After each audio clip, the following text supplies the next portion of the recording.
back with TheMil. And I'm Brittany Annika with TheMil. And today is March 22nd, 2020.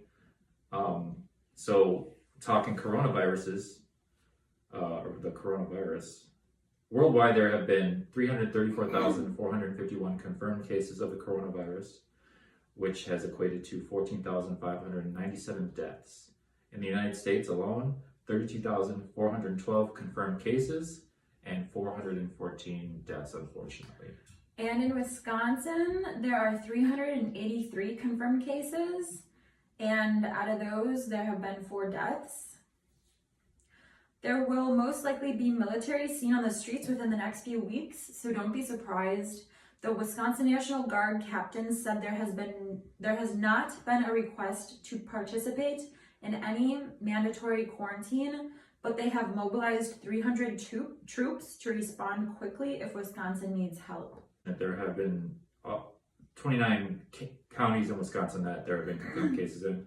But on a positive note, there's a landlord in Milwaukee named John Zutz who has said he will be lowering his rents in April to $100 to help his tenants cope with the financial strains that are occurring during this pandemic. Wisconsin health officials from Wisconsin Department of Health Services confirmed the state's first case of coronavirus. This patient, described as an adult who prior to becoming ill was exposed to known coronavirus cases in China. The individual is remaining home and doing well. There are multiple agencies working together to evaluate close contacts to the patient.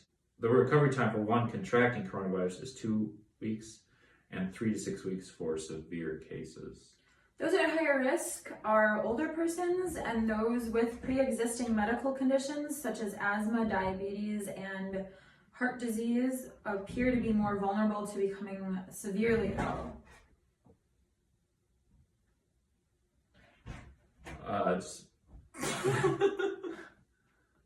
The virus isn't slowing down the cats, though. So, can animals get coronavirus? I guess, well, you said that we're all mammals. We're all just mammals. So, possibly. Because dogs can get the flu. But dogs can't eat chocolate. They don't corn. Yeah, I'm saying maybe. Those are thoughts. Those are questions. We found a place to get toilet paper, but we're not telling you. We're not sharing that information. No. Keeping that close to the chest. We both have the sniffles. Like pretty bad. Like terrible bad. We were ripping out the carpet in the house, and it was dusty. Yeah, so and then we bleached stuff. So we're not sure. But we're staying positive. Yeah, that's the next thought too. Getting things done now that you've been wanting to do around the house.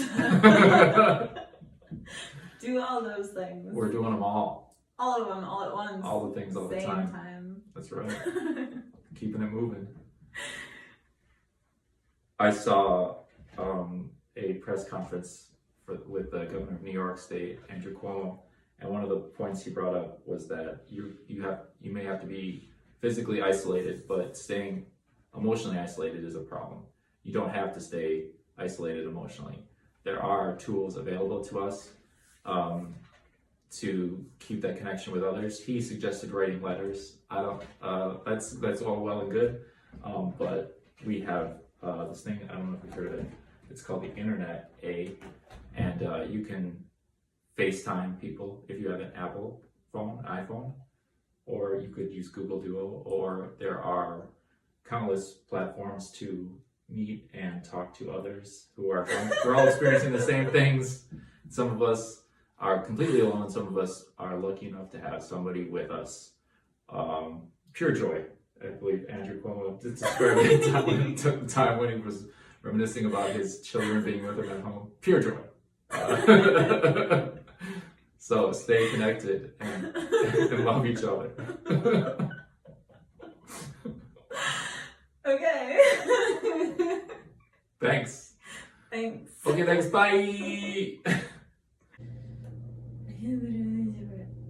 I'll start crying. Why?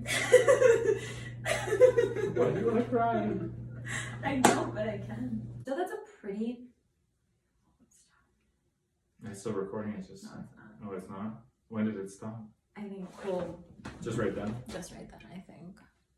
Oh no, it's still recording. Okay, so. You cold? Yeah.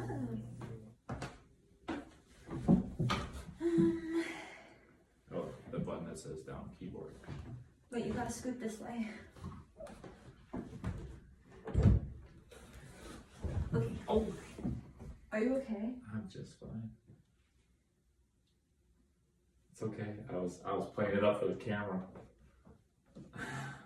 My opinion, my little take on this is, the coronavirus affects people who are under the age of 50, not so severely, right? For the most part, there's a less than 1% chance of death with the people who, or less than 1% of people who have got it that are under the age of 50 have died.